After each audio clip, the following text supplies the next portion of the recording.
So you were born as a wolf, not just any wolf, not the badass alpha, not the mysterious lone wolf from every edgy teenager's hoodie. No, you were born an omega. Congrats. You're basically the internet of the wolf pack, the emotional support animal for animals that hate you. No respect, no food, no mating, priority. You're the last one to eat and the first one to get blamed when someone farts near the den. Welcome to the bottom of the canine corporate ladder, where your cubicle is just a patch of dirt.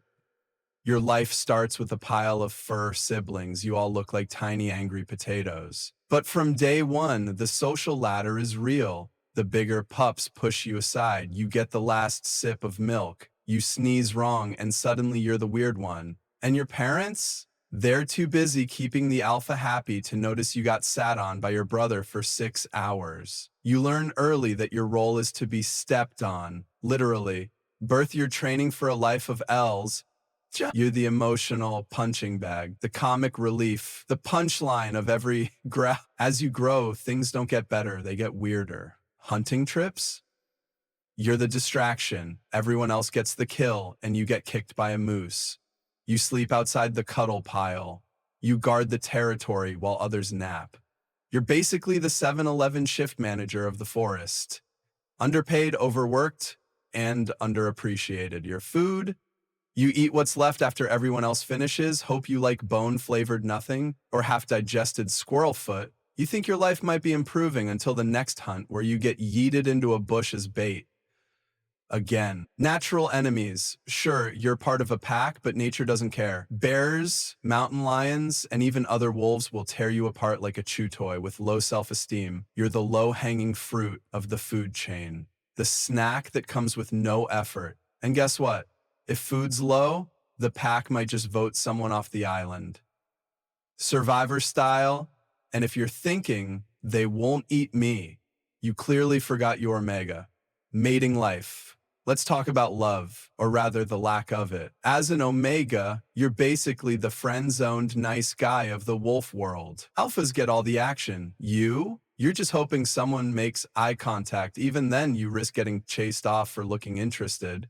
And if you do manage to mate, the alpha might still kill your pups because even your children aren't safe from your luckless genes romantic life.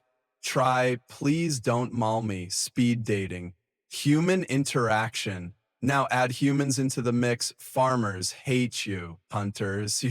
And Disney gave you a better reputation than you deserve. People imagine wolves as wise and majestic, but nobody writes poems about the omega. No kid wants to be the wolf who got beat up by a raccoon. You're the background character in a nature documentary, the one who dies off screen, and if humans do see you, best case scenario, you're mistaken for a coyote. Worst case, you're on someone's weird survival YouTube channel titled Why I Had to Fight a Wolf. Let's bust the myth real quick. Being a wolf doesn't mean being powerful. Being a toxic overachiever, you're not the lone hero. You're the comic relief. You're not leading the hunt. You're fetching sticks and pretending it's meaningful. You don't howl at the moon. You whisper into the void and hope nobody hears. Let's walk through your day. You wake up after everyone else because they slept on you. You go to greet the others, get growled at. You help with hunting, get the tail end, literally. You flirt with someone, get bit. You try to rest, get barked at for breathing too loud. Then the pups use your tail as a teething ring. And the elders blame you for the weather. And when the pack howls together, they just tell you to mouth the words, "You're a living, breathing stress ball for the entire pack." Your spirit animal is just more you. So yeah, being a wolf sounds cool, but being this wolf, it's a lifetime of cold stares, empty stomachs, and emotional trauma, with fur being an omega. Wolf isn't a role. It's a life sentence. So next time someone calls you an omega like it's some cute animal thing, Remind them, the wild doesn't do participation trophies. I pans out scars and cold meals like subscribe and comment which animal I should expose next before I get blamed for the pack's bad mood again.